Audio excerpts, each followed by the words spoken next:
Ever feel like your brain is a hamster on a wheel, just running and running with worry, but going nowhere?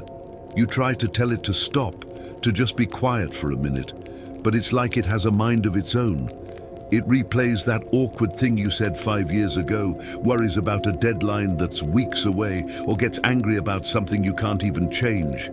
It's exhausting, right? Well, what if I told you there's a reason for this, and it's not just you? What if your mind is, in a way, addicted to suffering? It sounds crazy, but stick with me, because understanding this is the first step to finally getting off that hamster wheel. So, why does our mind cling to negative thoughts like a security blanket?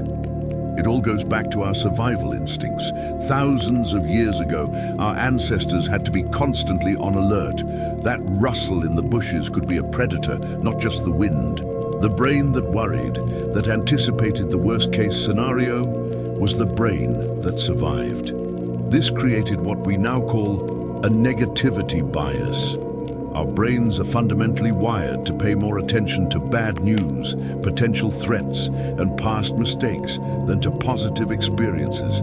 It's not a flaw, it's a feature that helped us get here. The problem is, in our modern world, that saber-toothed tiger is now an email from your boss or a critical comment online, but your brain reacts with the same level of alarm. This negativity bias creates a powerful feedback loop. When you have a negative thought, your body releases stress hormones like cortisol and adrenaline. Your heart might race, your muscles tense up. Your brain interprets these physical sensations as proof that the threat is real, which then generates even more negative thoughts. It becomes a self-fulfilling prophecy. You think a worried thought, you feel worried, and that feeling makes you think more worried thoughts. This cycle can feel incredibly real and powerful, almost like an addiction. Your mind gets so used to this state of high alert that it starts to actively seek it out, scanning for problems even when there are none. It mistakes the familiar hum of anxiety for the feeling of being in control or prepared. Another key reason we get stuck is our identification with our thoughts. We believe we are our thoughts. If you think, "I'm a failure," you don't see it as a fleeting mental event.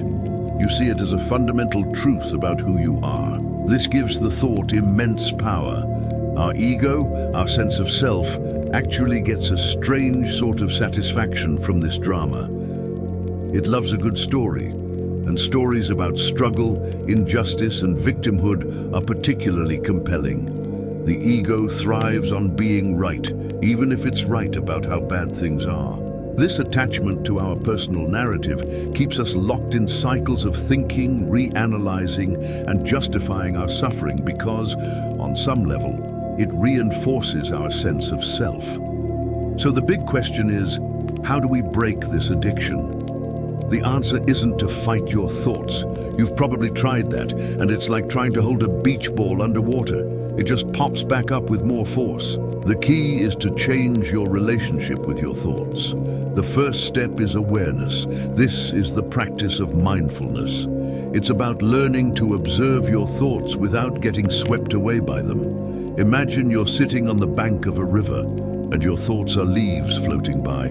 You don't have to jump into the river and grab every leaf. You can just watch them come and go. When a negative thought appears, "I'm not good enough," instead of believing it, you can simply notice it.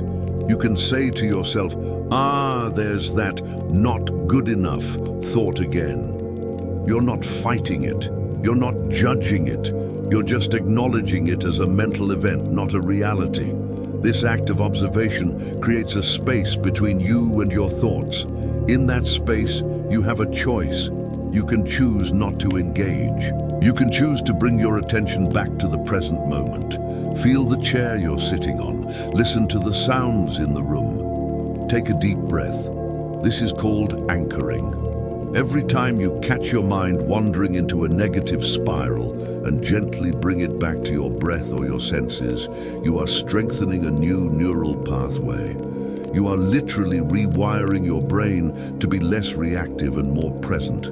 It's like building a new muscle. At first it's hard, and your mind will wander 1,000 times, but every single time you bring it back, you're making progress.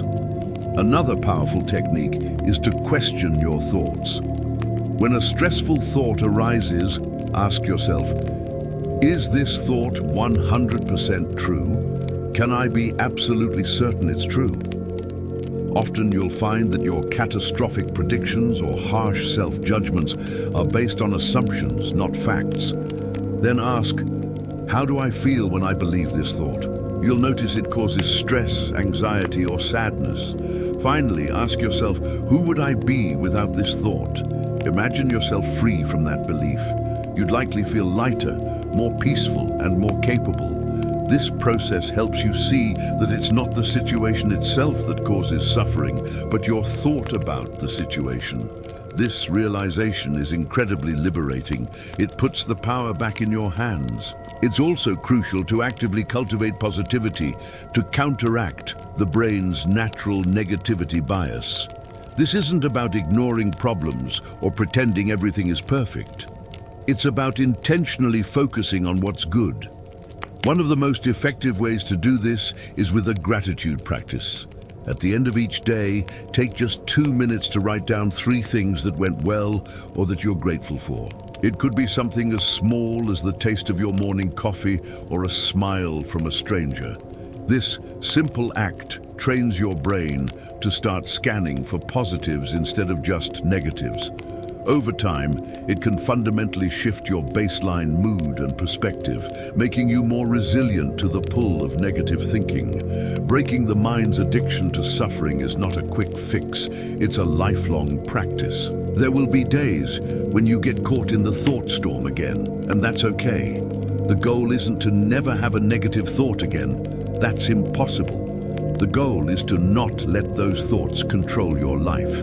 It's about recognizing the pattern, being compassionate with yourself when you fall into it, and gently guiding your attention back to the present. Each time you do this, you weaken the addiction and strengthen your ability to find peace right here, right now, regardless of what your mind is telling you. You are the observer of your thoughts, not the thoughts themselves. Realizing this is the key to your freedom.